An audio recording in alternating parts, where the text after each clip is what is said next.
ಎಲ್ಲರಿಗೂ ನಮಸ್ಕಾರ. ಇವತ್ತಿನ ರೆಸಿಪಿ ಕರಾವಳಿಯ ಒಂದು ಅಥೆಂಟಿಕ್ ಡಿಶ್, ಮೊಳಕೆ ಬರಿಸಿದ ಹೆಸರು ಕಾಳು. ಅದರೊಟ್ಟಿಗೆ ಈ ಸೀಸನಲ್ಲಿ ಸಿಗುವಂತಹ ಹಲಸಿನ ಹಣ್ಣಿನ ಬೀಜ ಅಥವಾ ಹಲಸಿನ ಕಾಯಿಯ ಬೀಜವನ್ನು ಸಹ ಹಾಕಬಹುದು. ಬಹಳ ಟೇಸ್ಟಿಯಾಗಿ ಬರುವಂತಹದ್ದು ಮತ್ತು ಈ ಹೆಸರು ಕಾಳು ಈ ಸಮ್ಮರ್ ಸೀಸನ್ಗೆ ಹೇಳಿ ಮಾಡಿಸಿದಂತಹದ್ದು. ಅನೇಕ ಆರೋಗ್ಯಕರ ಅಂಶವನ್ನು ಹೊಂದಿರುವಂತಹ ಹಲಸಿನ ಬೀಜ, ಇದನ್ನು ಉಪಯೋಗಿಸಿ ಮಾಡಿದಂತಹ ಒಂದು ರುಚಿಕರವಾದ ಪದಾರ್ಥ ಅಂತ ಹೇಳ್ಬೋದು. ಹಾಗಾದರೆ ಯಾರೆಲ್ಲ ನನ್ನ ಚಾನಲನ್ನು ನೋಡ್ತಿದ್ದೀರಿ, ಯಾರೆಲ್ಲ ಇನ್ನೂ ಸಬ್ಸ್ಕ್ರೈಬ್ ಮಾಡಿಲ್ಲ, ದಯವಿಟ್ಟು ಸಬ್ಸ್ಕ್ರೈಬ್ ಮಾಡಿ ಸಪೋರ್ಟ್ ಮಾಡಿ ಅಂತ ಹೇಳುತ್ತಾ ಬನ್ನಿ ಯಾವ ರೀತಿಯಾಗಿ ಈ ಒಂದು ಪದಾರ್ಥವನ್ನು ಮಾಡೋದನ್ನು ನೋಡೋಣ. ನಮಸ್ತೆ ಮಿತ್ರರೇ, ನೋಡಿ ಒಳ್ಳೆ ಮೊಳಕೆ ಬರಿಸಿದಂತಹ ಹೆಸರು ಕಾಳು ಉಂಟು. ಇದರಿಂದ ಈ ಸೀಸನಲ್ಲಿ ದೊರಕುವಂತಹ ಜಾಕ್ ಫ್ರೂಟ್ ಸೀಡ್ಸ್, ಇದನ್ನು ಉಪಯೋಗಿಸಿ ನಾವು ಇವತ್ತು ಒಂದು ರುಚಿಕರವಾದ ಕರಾವಳಿ ಶೈಲಿಯ ಗ್ರೇವಿಯನ್ನು ಮಾಡೋಣ. ಅದಕ್ಕೆ ನಾವು ಕರಾವಳಿಗರು ಹೆಚ್ಚಾಗಿ ಈ ಒಂದು ಬಿಂಬುಳಿಯ ಸೀಸನಲ್ಲಿ, ಇದೊಂದು ಟ್ರಾಪಿಕಲ್ ಫ್ರೂಟ್, ನಿಮಗೆ ಗೊತ್ತಿರುವ ಹಾಗೆ ಹುಳಿ ಇರ್ತದೆ. ಹುಳಿಯ ಬದಲು ಇದನ್ನು ಯೂಸ್ ಮಾಡ್ತಿದ್ದೇನೆ ನಾನು. ಇದನ್ನು ಚೆನ್ನಾಗಿ ತೊಳೆದು ಕಟ್ ಮಾಡ್ಕೊಳ್ತಿದ್ದೇನೆ. ಅದರ ಮೊದಲು ಈಗ ಈ ಒಂದು ಹಲಸಿನ ಬೀಜವನ್ನು, ಇದರ ಸಿಪ್ಪೆಯನ್ನು ಸುರಿಗೆ ತೆಗೆದುಕೊಳ್ತಿದ್ದೇನೆ. ಹೀಗೆ ತೆಗೆದು ಇದನ್ನು ಸಹ ನೀರಿನಲ್ಲಿ ಹಾಕ್ಕೊಳ್ತೇನೆ. ಎಲ್ಲವನ್ನು ಸಹ ಈ ರೀತಿಯಾಗಿ ತೊಳೆದುಕೊಂಡು ನೀರಿನಲ್ಲಿ ಹಾಕೊಳ್ಳೋಣ. ಇಲ್ಲಿ ಈ ಜಾಕ್ ಫ್ರೂಟಿನ ಸೀಡ್ಗಳು ರೆಡಿ ಆಯಿತು. ತೊಳೆದು ಗುದ್ದಿ ಚೆನ್ನಾಗಿ ಇದನ್ನೀಗ ಒಂದು ಪಾತ್ರೆಗೆ ಶಿಫ್ಟ್ ಮಾಡ್ಕೊಳ್ಳೋಣ. ಇನ್ನು ಈ ಬಿಂಬುಳಿ ಏನುಂಟು ಇದನ್ನು ಸಹ ಕಟ್ ಮಾಡ್ಕೊಂಡಿದ್ದೇನೆ, ಇದನ್ನು ಸಹ ಹಾಕ್ಕೊಳ್ತಿದ್ದೇನೆ. ಈ ಮೊಳಕೆ ಬರಿಸಿದಂತಹ ಹೆಸರು ಇದನ್ನು ಹಾಕ್ಕೊಂಡು, ಇನ್ನು ಕರಿ ಲೀವ್ಸ್ ಇಷ್ಟು ಹಾಕಿ ಇದು ಮುಳುಗುವಷ್ಟು ನೀರನ್ನು ಹಾಕೊಳ್ಳೋಣ. ಇನ್ನು ಒಲೆಯನ್ನು ಉರಿಸಿಕೊಂಡು ಮುಚ್ಚಳ ಮೆಚ್ಚಿ ಬೇಯಿಸ್ಕೊಳ್ಳೋಣ. ಇನ್ನು ನಾವು ಮಸಾಲೆ ರೆಡಿ ಮಾಡೋಣ. ವೀಕ್ಷಕರೇ, ಒಂದು ಬಾಣಲೆಯನ್ನು ಇಟ್ಕೊಂಡಿದ್ದೇನೆ. ಈಗ ಅದಕ್ಕೆ ಒಂದು ಸ್ಪೂನಿನಷ್ಟು ಎಣ್ಣೆ ಹಾಕಿದ ಮೇಲೆ, ನಾನಾಗ ನಿಮಗೆ ಹೇಳಿಲ್ಲ ಯಾವುದೆಲ್ಲ ಬೇಕು ಹೇಳೋದು, 5 ಅಥವಾ 4 ಬ್ಯಾಡ್ಗೆ ಮೆಣಸನ್ನು ಹಾಕ್ಕೊಳ್ತಿದ್ದೇನೆ. ಸೊ ಅದರೊಟ್ಟಿಗೆ ಒಂದು ಕರಿ ಲೀವ್ಸು, ಇನ್ನು ಕೊತ್ತಂಬರಿ 1 ಚಮಚ, 1 ಚಮಚ ಜೀರಿಗೆ, ಇಷ್ಟನ್ನು ಹಾಕ್ಕೊಂಡು ಸ್ವಲ್ಪ ಚೆನ್ನಾಗಿ ರೋಸ್ಟ್ ಮಾಡಿ ಇದನ್ನು ಫ್ರೈ ಮಾಡಿಕೊಳ್ಳೋಣ. ಎಲ್ಲ ಮೆಣಸು ಕೊತ್ತಂಬರಿ ಎಲ್ಲ ಒಂದು ಘಮ ಬರುವಾಗ ಇದರಲ್ಲಿ ಸಣ್ಣದಾಗಿ ಕತ್ತರಿಸಿದ ನೀರುಳ್ಳಿಯನ್ನು ಸಹ ಹಾಕ್ಕೊಳ್ತಿದ್ದೇನೆ. ಮತ್ತು ಉಳಿದ ಒಂದು ನೀರುಳ್ಳಿಯಲ್ಲಿ ಅರ್ಧ ನೀರುಳ್ಳಿ ಇದಕ್ಕೆ, ಅರ್ಧ ನೀರುಳ್ಳಿಯನ್ನು ಬೇಯಿಸಿರುವ ಇದಕ್ಕೆ ಹಾಕ್ಕೊಳ್ತಿದ್ದೇನೆ. ಹಾಕ್ಕೊಂಡು ಒಂದು ಬಾರಿ ಇದನ್ನು ಹೀಗೆ ತಿರುಗಿಸ್ಕೊಳ್ಳೋಣ. ಈ ಬಿಂಬುಳಿ ಹಾಕಿದ ಕಾರಣ ಟೊಮ್ಯಾಟೊ ಹಾಕುವ ಅಗತ್ಯ ಇಲ್ಲ. ಇಲ್ಲಿ ನೋಡಿ ಇದಾಯಿತು. ಇದನ್ನು ಸ್ವಲ್ಪ ಫ್ರೈ ಆದ ಕೂಡಲೇ ಆಫ್ ಮಾಡ್ಕೊಳ್ಳೋಣ. ಸಾಕು.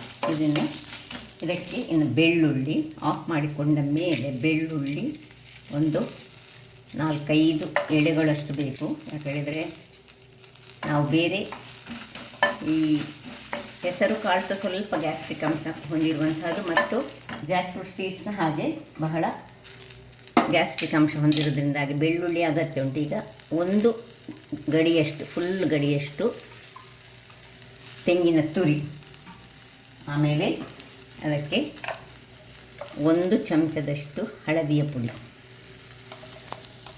ಇಷ್ಟನ್ನು ಹಾಕ್ಕೊಂಡು ಇದು ಆಫ್ ಮಾಡ್ಕೊಂಡಿದ್ದೇನೆ. ಇದರ ಬಿಸಿಯಲ್ಲಿ ಇದು ಒಳ್ಳೆ ಫ್ರೈ ಹಾಕ್ಕೊಳ್ಳಿ. ಇಲ್ಲದಿದ್ದರೆ ನೀವು ಬೇರೆ ಪಾತ್ರೆಯಲ್ಲಿ ಇದನ್ನು ಫ್ರೈ ಮಾಡೋದಾದರೆ ಸ್ವಲ್ಪ ಮತ್ತೆ ಆಫ್ ಮಾಡಿಕೊಳ್ಬೇಕು. ಇದು ಕಬ್ಬಿಣದ ಬಾಣಲೆ ಆಗುವಾಗ ಅದು ತುಂಬ ಬಿಸಿ ಇರ್ತದೆ, ಅದರಿಂದಾಗಿ ಅದರ ಬಿಸಿಯೇ ಅದಕ್ಕೆ ಸಾಕಾಗ್ತದೆ. ಇಷ್ಟ ಆಗುವಾಗ ಇದನ್ನು ಇನ್ನು ತಣ್ಣಗಾಗಲಿಕ್ಕೆ ಬಿಡೋಣ. ವೀಕ್ಷಕರೇ, ಇಲ್ಲಿ ಮಸಾಲೆ ತಣ್ಣಗಾಗಿದೆ. ಇದನ್ನೀಗೊಂದು ಮಿಕ್ಸಿ ಜಾರಿಗೆ ಹಾಕೊಳ್ಳೋಣ. ಇಲ್ಲಿ ನೋಡಿ, ಇದಕ್ಕೆ ಹದವಾಗಿ ಬೆಂತ ಬಂತು. ಇದಕ್ಕೆ ನಡುವಲ್ಲಿ ಒಮ್ಮೆ ಹೀಗೆ ಕೈಯನ್ನು ಆಡಿಸ್ಕೊಳ್ಬೇಕು.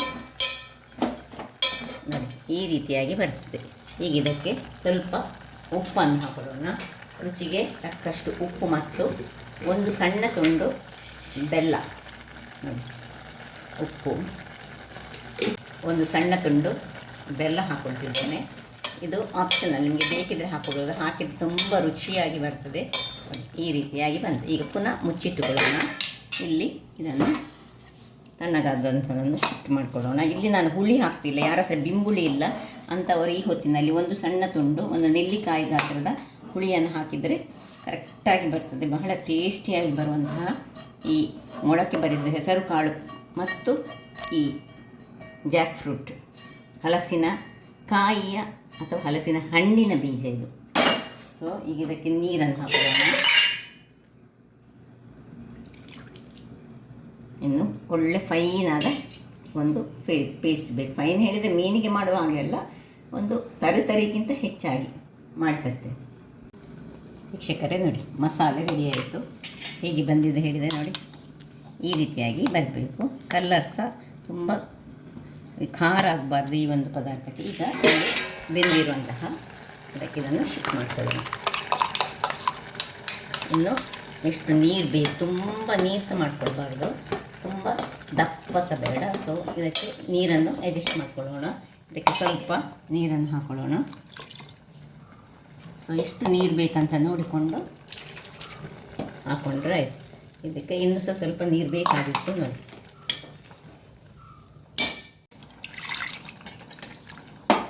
ಒಟ್ಟು 1 ಗ್ಲಾಸ್ನಷ್ಟು ನೀರನ್ನು ಹಾಕೊಳ್ಳೋಣ.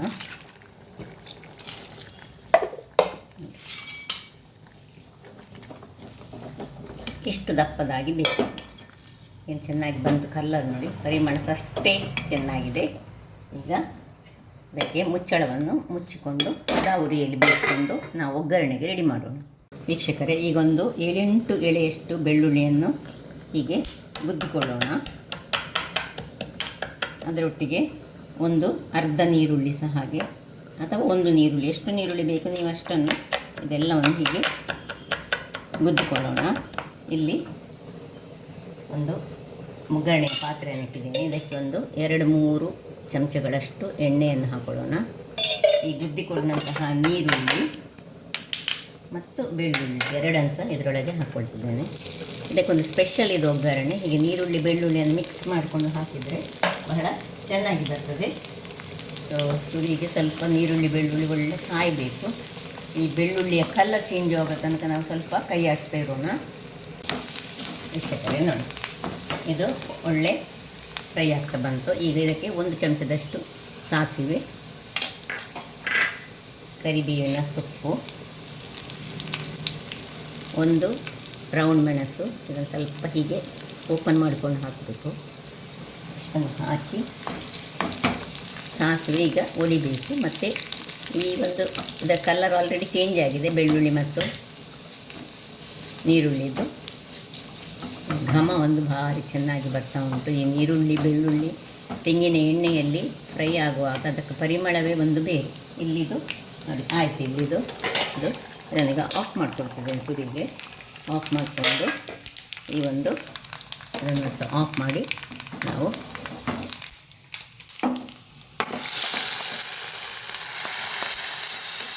ಒಗ್ಗರಣೆ ಬಿದ್ದ ಕೂಡಲೇ ಅದರ ಪರಿಮಳ ಇಮ್ಮಡಿ ಆಗ್ತದೆ. ಸೊ ಕೂಡಲೇ ಮುಚ್ಚಿಕೊಳ್ಳೋಣ. Okay, serving time. ಚೆನ್ನಾಗಿ ಬಂದಿದೆ ನೋಡಿ, ರುಚಿಯಂತೂ ಅದ್ಭುತವಾಗಿರ್ತದೆ.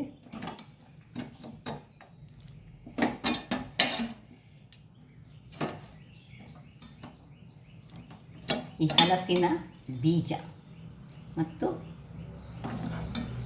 ಗ್ರೀನ್ ಗ್ರ್ಯಾಮ್ ಬಹಳ ಚೆನ್ನಾದ ಕಾಂಬಿನೇಷನ್ನು. ಇದು ಸಹ ಸೀಸನಲ್ಲಿ ನಾವು ಇದನ್ನು ಮಾಡಬೇಕು. ಹೆಚ್ಚಾಗಿ ಮಳೆಗಾಲದಲ್ಲಿ ಕೆಲವರು ಇದನ್ನು ತುಂಬ ಸ್ಟೋರ್ ಮಾಡಿಟ್ಟುಕೊಂಡು ಮಾಡ್ತಾರೆ. ಸೊ ನೋಡಿದ್ರಲ್ಲ ವೀಕ್ಷಕರೇ, ಬಹಳ ರುಚಿಕರವಾದ ಒಂದು ಕರಾವಳಿ ಶೈಲಿಯ ಹೆಸರು ಹಾಗೂ ಜಾಕ್ ಫ್ರೂಟ್ ಸೀಡ್ಸ್ ಅಂದರೆ ಹಲಸಿನಕಾಯಿಯ ಬೀಜ, ಹಲಸಿನ ಹಣ್ಣಿನ ಬೀಜ ಹಾಕಿ ಮಾಡಿದಂತಹ ಒಂದು ರುಚಿಕರವಾದ ರೆಸಿಪಿ. ಹಾಗಾದರೆ ನನ್ನ ಈ ಕುಕಿಂಗ್ ಚಾನಲ್ ನಿಮಗೆ ಇಷ್ಟ ಆದರೆ ಬೋಳೂರು ಸುವರ್ಣ ಚಾನಲನ್ನು ಲೈಕ್ ಮಾಡಿ, ಶೇರ್ ಮಾಡಿ ಹಾಗೂ ಸಬ್ಸ್ಕ್ರೈಬ್ ಮಾಡಿ ಹಾಗೂ ನನ್ನ ಇನ್ಸ್ಟಾಗ್ರಾಮ್ ಪೇಜನ್ನು ಫಾಲೋ ಮಾಡಿ. ಧನ್ಯವಾದಗಳು.